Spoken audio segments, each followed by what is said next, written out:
Bonjour tout le monde et bienvenue sur ma chaîne YouTube. Aujourd'hui, ce que nous allons voir, c'est l'étude d'une fonction. Donc la fonction aujourd'hui qu'on va étudier, c'est la fonction f de x est égale à moins x exposant 4 plus 2x au carré plus 1. La première question posée, c'est étudier la parité de f de x.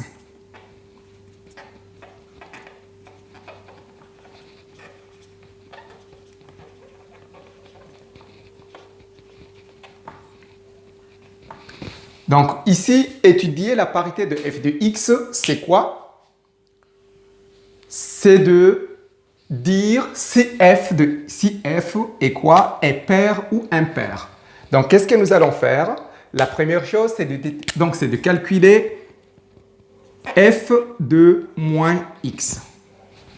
OK? Donc ce que nous allons faire, c'est de calculer f de moins x. F de moins x, c'est quoi? C'est-à-dire, on remplace là où il y a x, on remplace par moins x. Donc, f de moins x sera égal à quoi? À moins, donc, moins x exposant 4 plus 2 facteur de moins x au carré plus 1.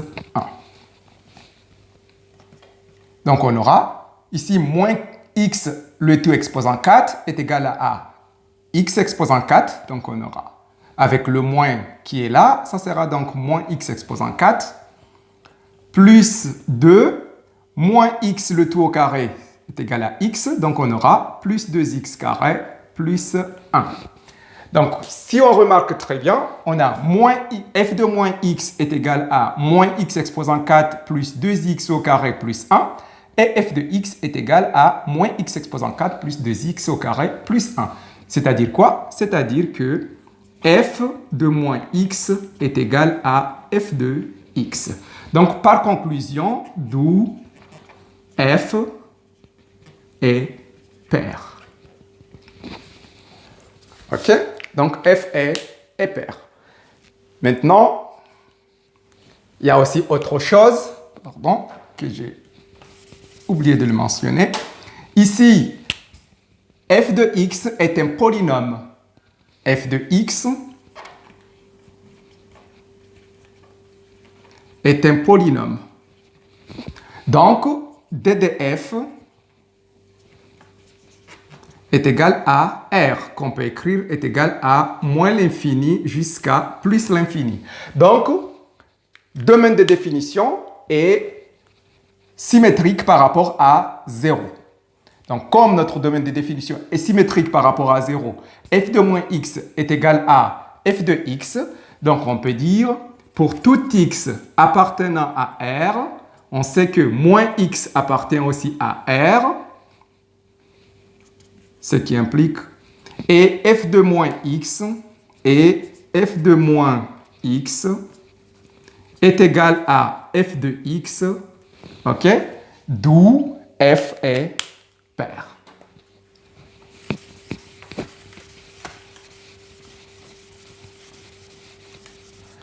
D'où f est pair.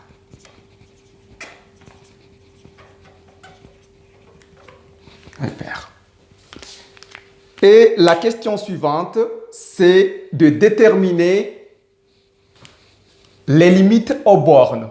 Donc, on a vu tout de suite que déterminer les limites aux bornes, c'est la question 2. Déterminer les limites aux bornes. Donc, les limites aux bornes. On a vu tout de suite que notre domaine de définition de df est égal à R, c'est-à-dire moins l'infini jusqu'à plus l'infini. Donc, les bornes, c'est quoi? C'est moins l'infini et plus l'infini, c'est-à-dire juste qu'on va donc déterminer ou calculer la limite de f de x quand x tend vers moins l'infini et plus l'infini. Donc, à l'infini.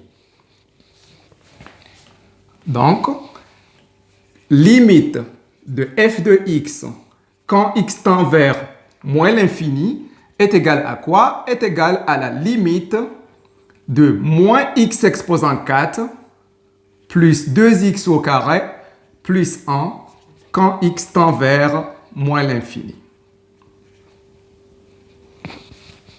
La limite d'un polynôme à l'infini est égale à la limite du monôme du plus haut degré. OK? Donc, au lieu de calculer tout ça, le monôme du plus haut degré ici, c'est quoi? C'est moins x exposant 4. Donc, la limite de moins x exposant 4 plus 2x au carré plus 1 est juste égale à la limite de moins x exposant 4 quand x tend vers moins l'infini. Et ceci est égal à combien? Si vous avez limite, par exemple, de a fois f, je peux dire comme ça, ceci est égal à quoi? Est égal à a fois la limite de f. OK? Donc, le fait que nous avons la limite de moins x exposant 4, on peut dire que ça est égal à quoi? Est égal à moins 1, parce que moins x exposant 4 est égal à moins 1 fois x exposant 4. Donc, on peut faire sortir le moins 1 et dire qu'il est égal à moins 1 fois la limite de x exposant 4 quand x tend vers moins l'infini. La limite de x exposant 4 quand x tend vers moins l'infini est égale à plus l'infini parce que 4, c'est un nombre pair. Donc, on aura donc moins 1 fois plus l'infini, qui est égal donc à moins l'infini. D'où la limite de f de x quand x tend vers moins l'infini est égale à moins l'infini.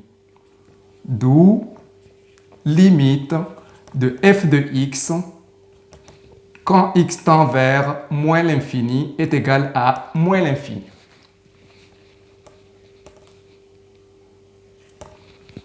Parfait. Donc, nous avons la limite de f de x quand x tend vers moins l'infini. Maintenant, ce que nous allons faire, c'est de déterminer la limite de f de x quand x tend vers plus l'infini. Mais tout de suite, on a vu que f est pair. OK? Donc, vu que f est pair, on peut déjà déduire que la limite de f de x quand x tend vers plus l'infini, c'est égal à moins l'infini aussi. Mais on peut calculer.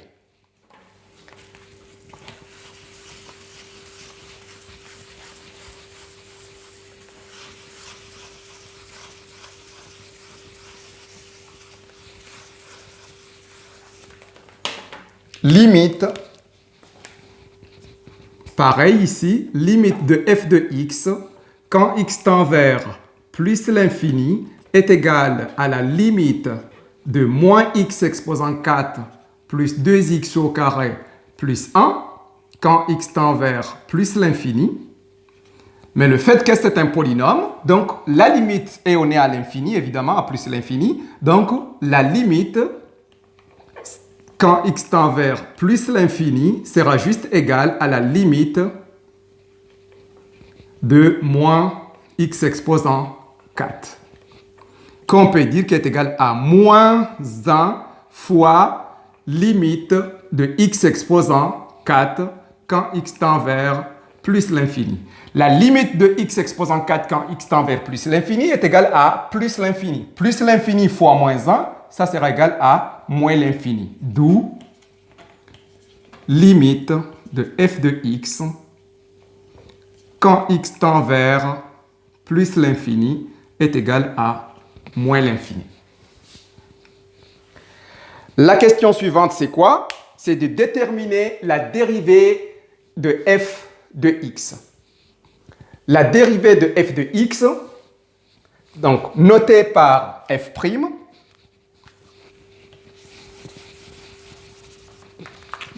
dérivée de f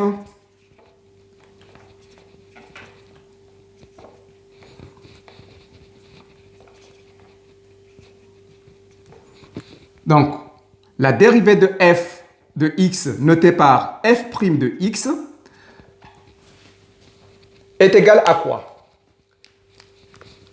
Les dérivées donc usuelles, si vous avez ax exposant n prime, c'est-à-dire la dérivée de ax exposant n, ceci est égal à quoi? Est égal à fois n x exposant n moins 1. Un exemple, si on vous demande de déterminer la dérivée de 2x exposant 4, ceci est égal à combien? Donc, le coefficient que nous avons ici fois la puissance, c'est-à-dire 2 fois 4, x exposant 4 moins 1. Donc, ça sera 8x au cube. OK? Donc, c'est très simple. Comment déterminer la dérivée d'une fonction, donc de quelque chose, d'un monome. OK?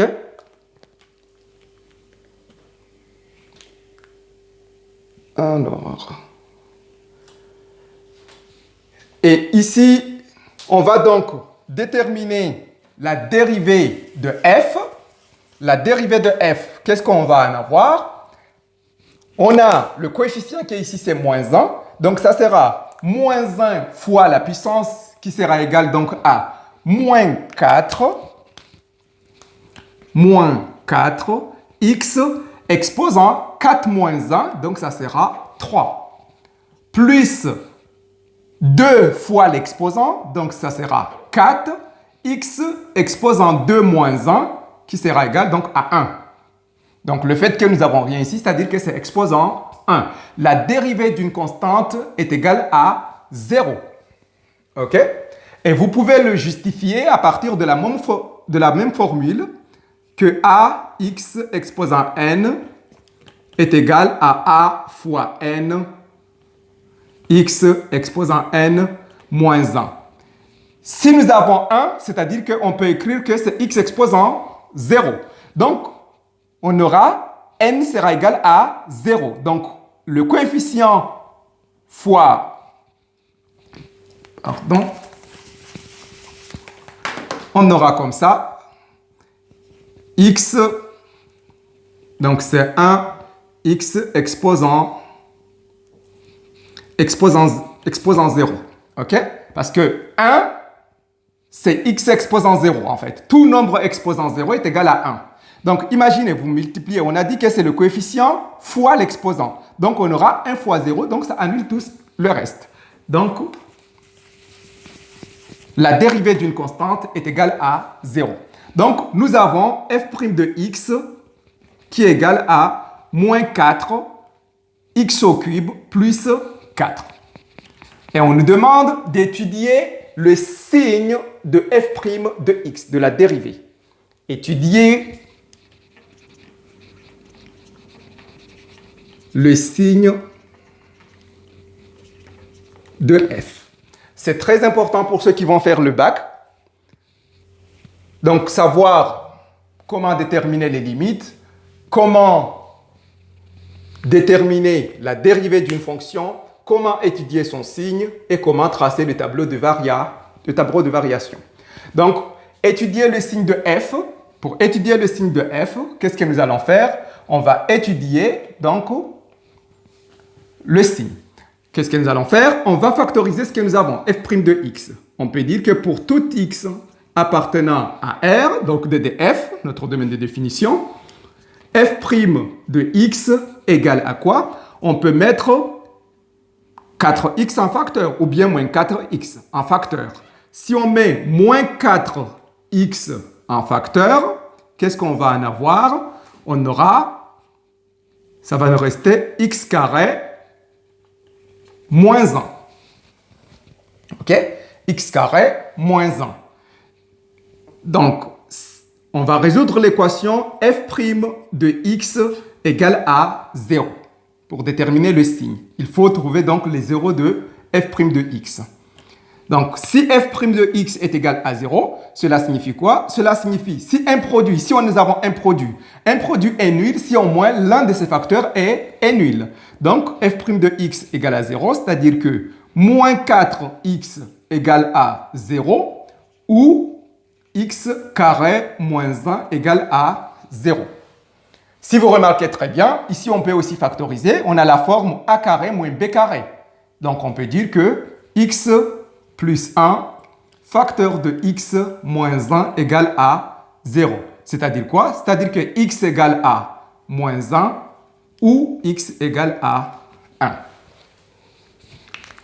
On n'a pas ici à faire les détails, vu que les gens qui vont s'intéresser avec cette vidéo, ce sera les gens qui sont au moins en première. Vous voyez, donc on n'a pas à dire que x plus 1 doit être égal à 0 ou x moins 1 égal à 0 et puis faire ça. OK? Donc, maintenant, on a les zéros de f' de x. Donc, si moins 4x est égal à 0, c'est-à-dire quoi? C'est-à-dire que x ici égale à 0. X égale à 0. Donc, on a quoi? On a moins 1, 0 et 1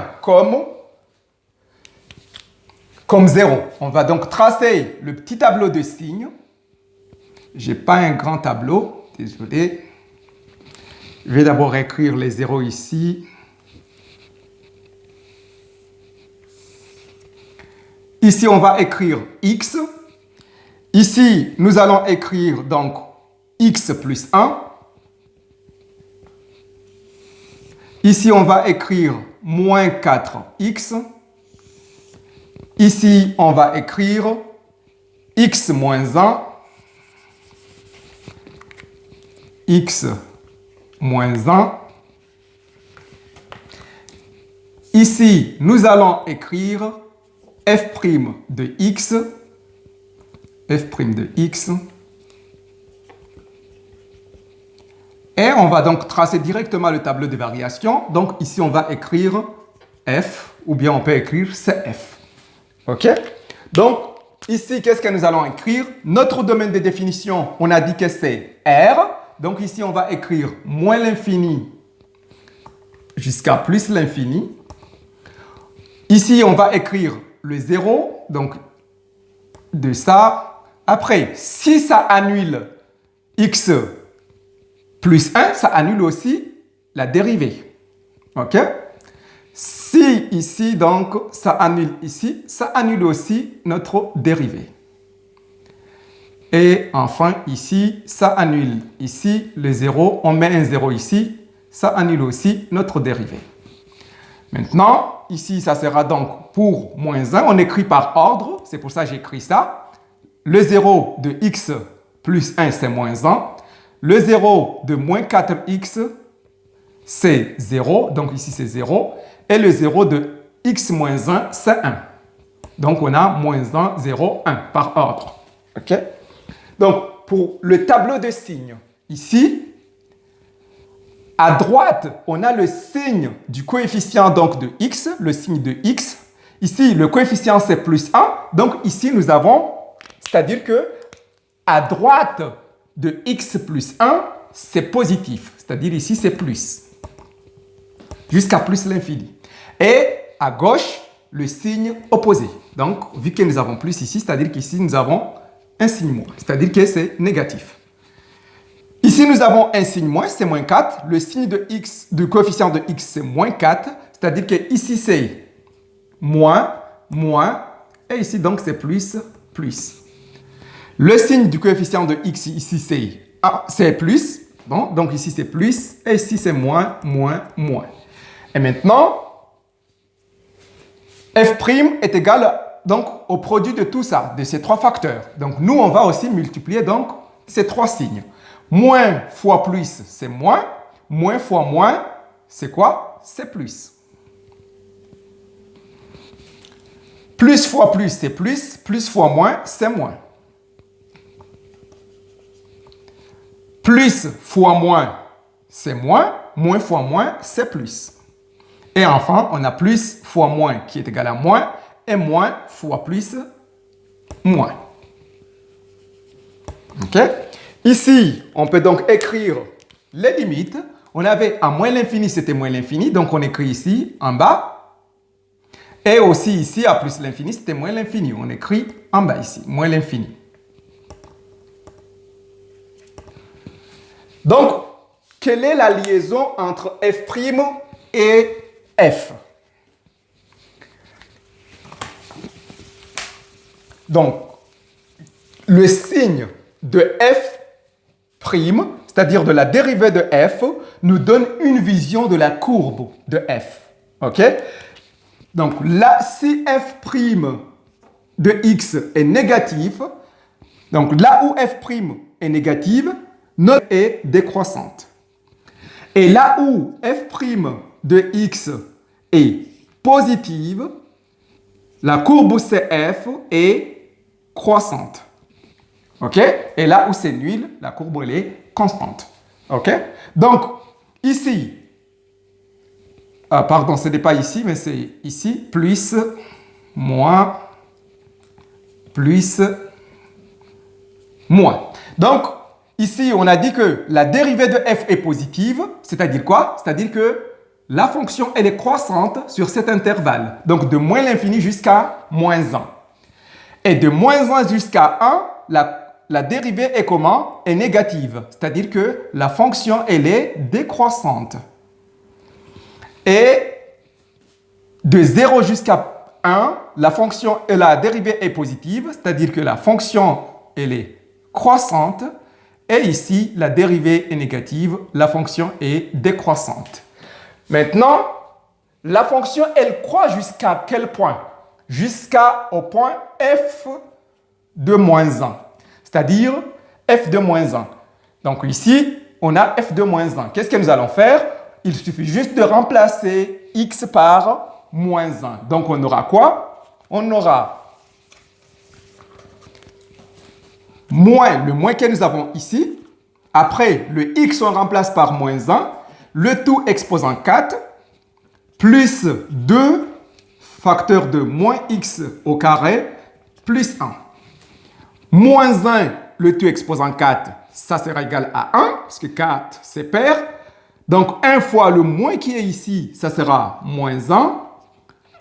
Moins 1, pardon, ici c'est moins 1. Moins 1 au carré, c'est 1. 1 fois 2, ça sera 2, plus 1. Donc, on aura ici, ça sera égal à 2. Donc, ici, c'est 2.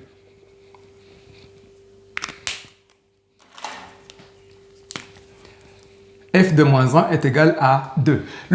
Et f de 0, on remplace x par 0, donc ça sera égal à 1. Ici, 1. Le fait que f de moins 1 est égal à 2, obligatoirement aussi, f de 1, ça sera égal à 2. Pourquoi? Parce que la fonction est paire. Donc ici, c'est 2. Maintenant, on peut donc imaginer la courbe, ok? On peut dire que c'est quoi? C'est une courbe qui fait comme ça.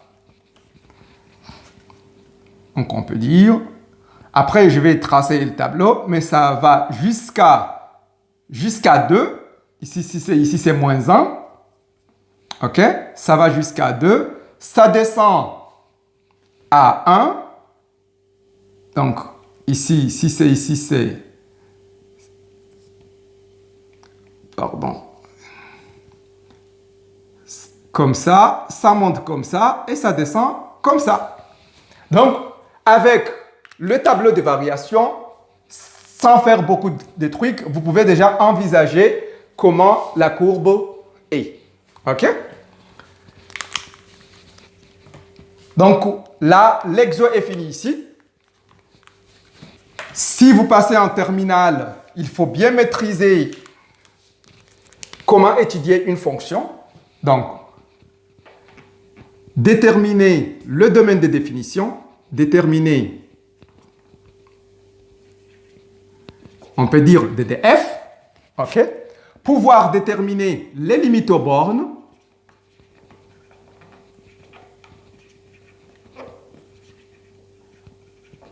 maîtriser les dérivées,